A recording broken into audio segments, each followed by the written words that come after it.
Welcome to Saturday, Rough Cut viewers. I am Coffee Doug, drinking some Hornsby's hard cider. I know this might be a girly drink, but fuck, it's so good. It's just so good. So drink it.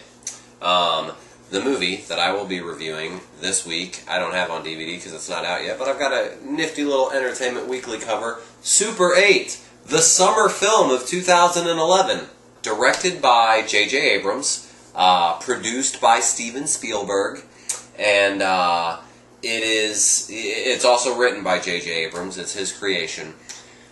It is the story of small-town Ohio, 1979, and there is a group of kids that are filming their own homemade monster movie. A train crashes while they're doing so. Something obviously gets out of the train and starts wreaking havoc upon the town, and the army comes in, the town's kind of shut down, and you see what's going on with the kids and the adults and the military and all different points of view while this is happening. So everybody that's seen the trailer knows that. So this movie was very hush-hush for a long time. It was hard to find out any real details on the internet. Abrams did a real good job of keeping it under wraps, and that's not easy to do in this day and age. So I have read interviews with him where he said it's not only was he making a movie like that's set back in the day before internet and cell phones and all that, but it's like he wanted to try to also present a movie that didn't have everything leaked beforehand. The downfall to that is then there's so much friggin' hype to the movie that if it's under a lot of pressure to do really well. In my opinion, the movie did great. It's a perfect summer film to go see. Kids are really going to like it, as well as adults. As I sat watching it, it reminded me a lot of being a kid and going to see E.T. and, or seeing Jaws and like Spielberg's films. It really is Spielberg meets J.J. Abrams.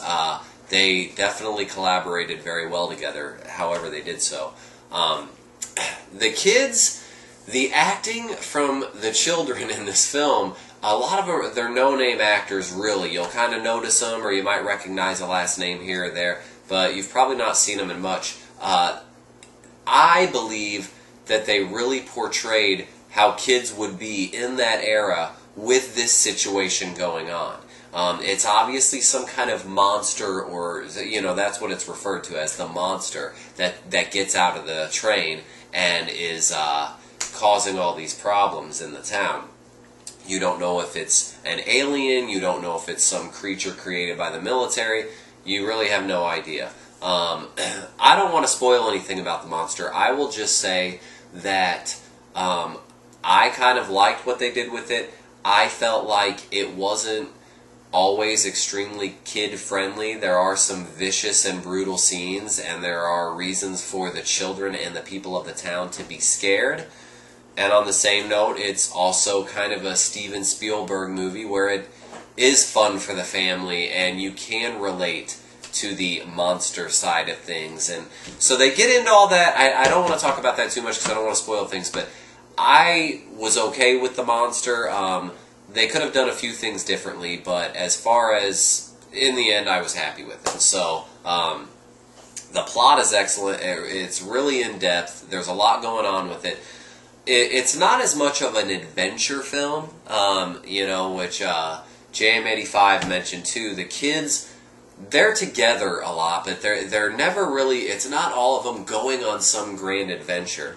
They're just stuck in this town. I will say, though, throughout, the main goal of theirs is to finish this monster movie that they've started, because they were trying to make a zombie film, which is really funny, and just some of the stuff they incorporate into that. So their whole goal, while all the town is in chaos, is they're trying to finish their zombie film using real footage from the train wreck and disaster areas from the monster and stuff like that. So they get pretty creative with that. The one thing I'll recommend is try to see it on a big screen. I hate to tell you to spend $1 million to go to the movies.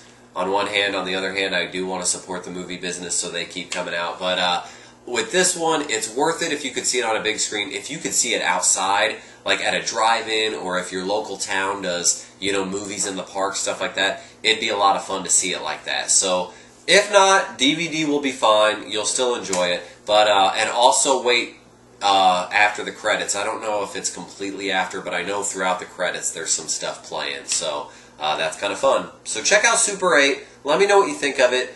Check out the other Rough Cutters. I hope you're all having a wonderful summer movie season. Until next Saturday, I'm Coffee Doug. Good night.